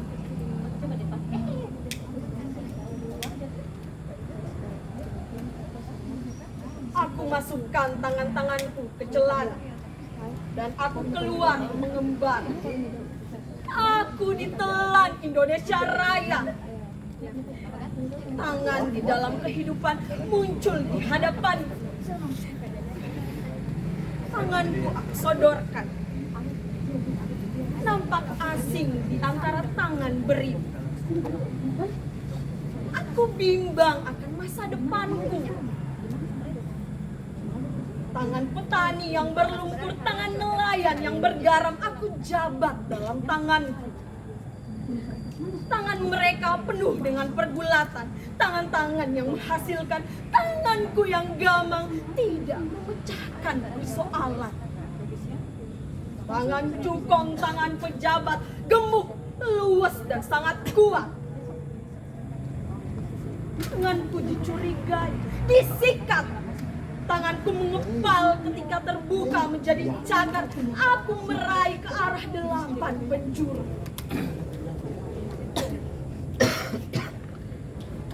Di setiap meja kantor bercokol tentara atau orang tua. Di desa-desa, para petani hanya buruh uang tanah. Di pantai-pantai, para nelayan tidak punya kapal. Perdagangan berjalan tanpa swadaya. Politik hanya mengabdi pada cuaca. Tanganku mengepal, tetapi tembok batu di depanku. Hidupku tanpa masa depan. Kini, aku kantongi tangannya. Aku berjalan mengembara. Aku akan menulis kata-kata kotor di meja rektor. Terima kasih. Bos, andalan punya.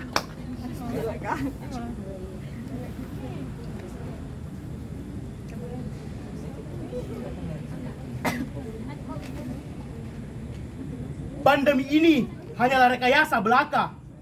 Kita dikurung oleh para penguasa yang tak tahu arahnya.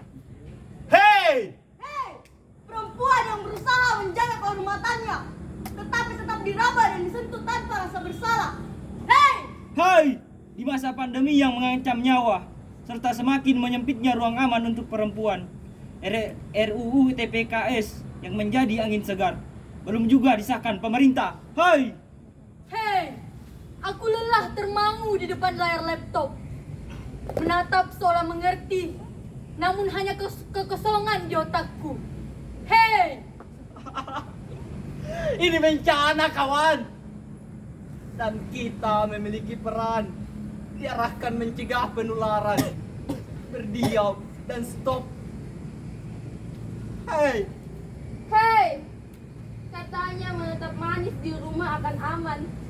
Nyatanya sempat tragis bagi beberapa perempuan. Hei,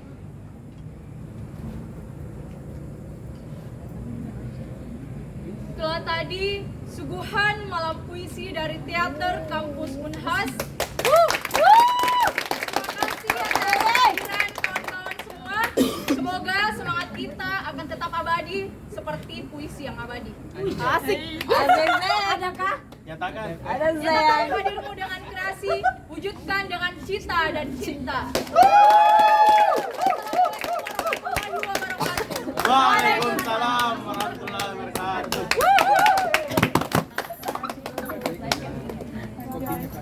Sampai bertemu di panggung selanjutnya.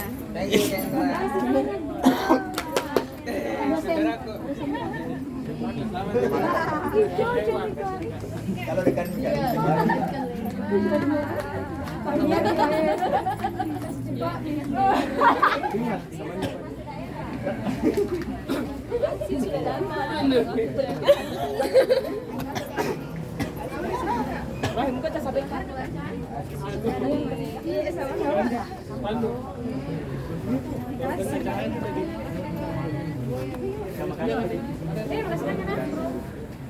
Thank you.